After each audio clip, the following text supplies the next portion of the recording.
आप कैसे हैं? उम्मीद करती हूँ सब ठीक है, भले चंगे होंगे। तो आज मैं आपके लिए सर्वनाम की ही क्लास को दोबारा लेकर आई हूँ, क्योंकि सर्वनाम की क्लास अभी कंप्लीट नहीं हुई थी। पिछली क्लास में हमने सीखा था कि सर्वनाम की परिभाषा क्या है और सर्वनाम के भेद क्या है, और सर्वनाम के भेदों में सबसे पहला भेद पुरुषवाचक सर्वनाम है। तो पुरुषवाचक सर्वनाम के भी आगे भेद हैं, जो उत्तम पुरुष, मध्यम पुरुष और अन्य पुरुष, इसके बारे में भी हमने डिटेल में बात की।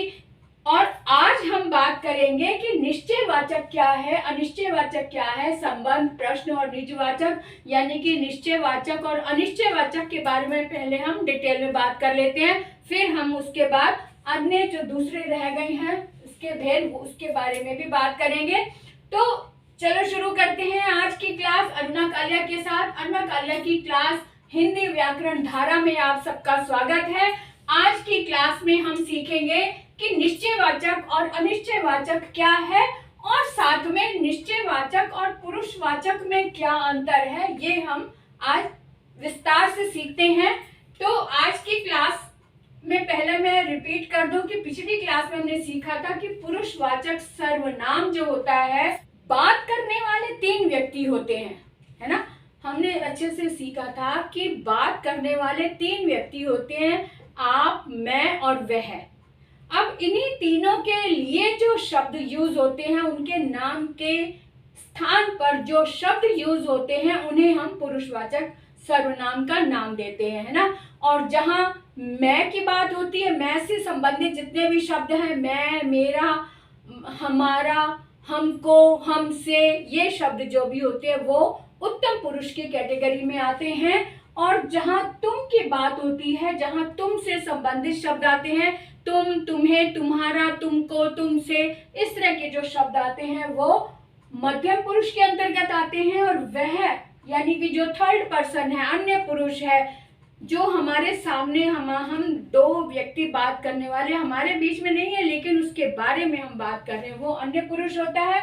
और अन्य पुरुष से रिलेटेड जो शब्द होते हैं, जैसे वह, वे, उनको, उसको, उससे, ये शब्द जो होते हैं वो अन्य पुरुष के अंतर्गत आते हैं, लेकिन होते हैं वो पुरुषवाचक सर्वनाम के अंतर्गत।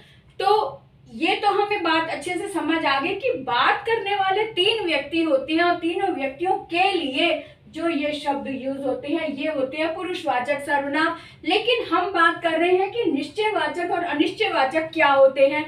तो आज हम इसके बारे में देखते हैं। जैसे मैंने एक उदाहरण लिख दिया कि वह कौन है, जैसा कि नाम से स्पष्ट हो रहा है कि निश्चय, जिस और निश्चित रूप से हम किसी के बारे में जहां बात करते हैं, यानी हम किसी की ओर संकेत करके बात करते हैं कि वह कौन है। कोई व्यक्ति, यहाँ पे दो व्यक्ति खड़े या चार व्यक्ति खड़े हैं, उनकी ओर इशारा करके हम बोलते हैं कि वह कौन है ना। तो इशारा करके कैसे, हम जो पास नजदीक आंखों से जो दिखाई दे रहा है हम उस तरफ इशारा करते हैं ना, वह कौन है। तो जहां संकेत की बात आती है और संकेत करते हुए निश्चितता की बात आती है, निश्चय पूर्वकता की बात आती है, वहां होता है निश्चयवाचक।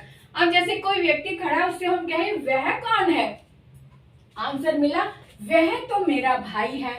यहाँ पर भी इशारा करते हुए कि वह तो मेरा भाई है। से हम बात कर रहे होते हैं, चाहे वो हमारे सामने है या नहीं है, जिसके बारे में बात कर रहे हैं, या आपसे बात कर रहे हैं, या मेरे बारे में बात हो रही है, ये तो हो गया पुरुषवाचक सर्वनाम।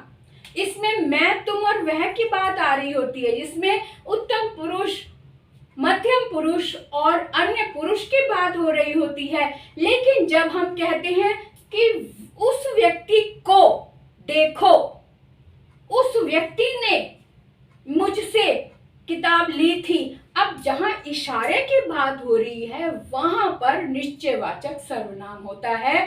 और ये तो सर्वनाम वाले शब्दों का तो आपको समझ आ गया, वह, तुम, उसको, अगर ये शब्द सर्वनाम है। लेकिन निश्चयवाचक कब होगा, जब हम किसी की ओर इशारा कर रहे हैं, और या जिससे हम बात कर रहे होते हैं वो पुरुषवाचक है शब्द यह, वह, मैं, तुम ही है ना। लेकिन जहां हम बात कर रहे हैं वो है पुरुषवाचक, और जिसके बारे में बात कर रहे हैं वो भी पुरुषवाचक है, जिससे बात कर रहे हैं वो भी पुरुषवाचक है। लेकिन जब हम किसी की ओर इशारा करके बात कर रहे हैं, वो जो रेड शर्ट वाला व्यक्ति है उसने मुझसे पैसे उधार लिए, तो इशारे वाली बात हो गई ना। जहां संकेत किया जा रहा है वो निश्चयवाचक, निश्चित रूप से हम कह रहे हैं कि उसने मुझसे पैसे उधार लिए, तो यहाँ पर जो है वो निश्चयवाचक हो गया। अब यहाँ पे उदाहरण देख लेते हैं। जैसे कि मैंने कहा कि वह कौन है, वह तो मेरा भाई है, वह तो राहुल है, ये तो हो गया। यहाँ पे तीनों में इशारे की बात, संकेत की बात हो रही है ना, संकेत की बात हो रही है, इसलिए ये निश्चयवाचक है। उसके लिए हम वह ही बात करेंगे ना, तो इसलिए यहाँ पे संकेतवाचक या फिर निश्चयवाचक सर्वनाम की बात करेंगे। अब यहाँ पर अंतर बताने की कोशिश कर रही हूँ कि इसमें और इसमें अंतर क्या है। ये देखो, मीरा मेरी बहन है, वह स्कूल पढ़ने जाती है। अब यहाँ पर बात कर रहे हैं मीरा के बारे में, मीरा मेरी बहन है, वह स्कूल पढ़ने जाती है। अब मीरा के बारे में बात कर रहे हैं, उसकी ओर इशारा नहीं कर रहे, उसके बारे में बात कर रहे हैं कि वह स्कूल पढ़ने जाती है, तो इसलिए यहाँ पर जो वह आया है वो पुरुषवाचक सर्वनाम है साथ में। और पुरुष कौन सा है ये हमने देख लिया कि वह है, इसलिए वो अन्य पुरुष हो गया, अन्य पुरुष।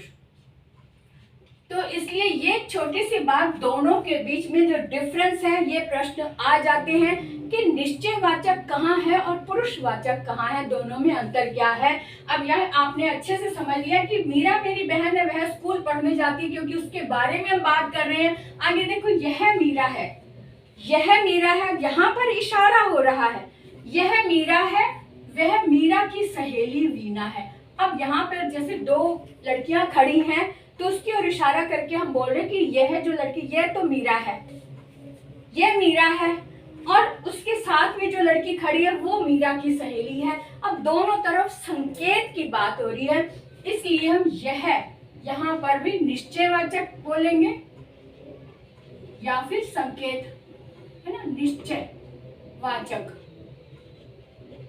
और यहाँ पर भी ये निश्चयवाचक है क्योंकि यहाँ संकेत की बात हो रही है।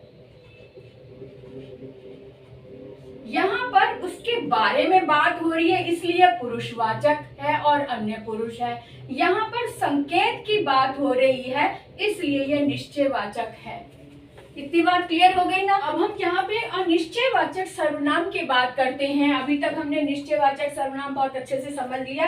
अब बात करें, इसको समझने में ज्यादा समय नहीं लगेगा क्योंकि हम निश्चयवाचक अच्छे से समझ चुके हैं। या जैसा कि अ लगा हुआ है, अ का मतलब नहीं, जो निश्चय नहीं है, यानी कि इसकी परिभाषा देखते, यहाँ पे मैंने निश्चयवाचक की परिभाषा लिखी है, जो सर्वनाम शब्द, वस्तु या व्यक्ति की ओर निश्चय पूर्वक संकेत करे वे निश्चयवाचक या संकेतवाचक सर्वनाम होते हैं ना। तो निश्चयवाचक या संकेतवाचक कह सकते हैं। अब देखो यहाँ पे अनिश्चित, जिन शब्दों से किसी निश्चित वस्तु या प्राणी का बोध ना हो वहां अनिश्चयवाचक सर्वनाम होता है। जैसे कि वहां कोई है, पता नहीं कौन है, कुछ तो खिला दो, बहुत भूख लगी है। अब कुछ और कोई शब्द से अनिश्चितता की बात हो रही है, यहाँ स्पष्ट नहीं है, हमें नहीं पता कि वे निश्चित रूप से क्या है, क्या कह रहे हैं। लेकिन कोई खड़ा है, एक अंदेशा है, एक अंदाजा है, और कुछ तो खिला दो, भूख लगी है, तो निश्चित रूप से नहीं है कि भी क्या खिला दो, लेकिन कुछ तो खिला दो। यानी कि अनिश्चयवाचक सर्वनाम में कोई या कुछ शब्द लगा होता है, जिससे हम समझ लेते हैं कि यहाँ पर अनिश्चयवाचक सर्वनाम है। तो मुझे लगता है आपको बहुत अच्छे से समझ में आ गई होगी। अब आगे बात करते हैं कि संबंधवाचक, प्रश्नवाचक और निजवाचक, ये बहुत ही आसान है, इसके बारे में भी अभी हम बात करते हैं डिटेल में।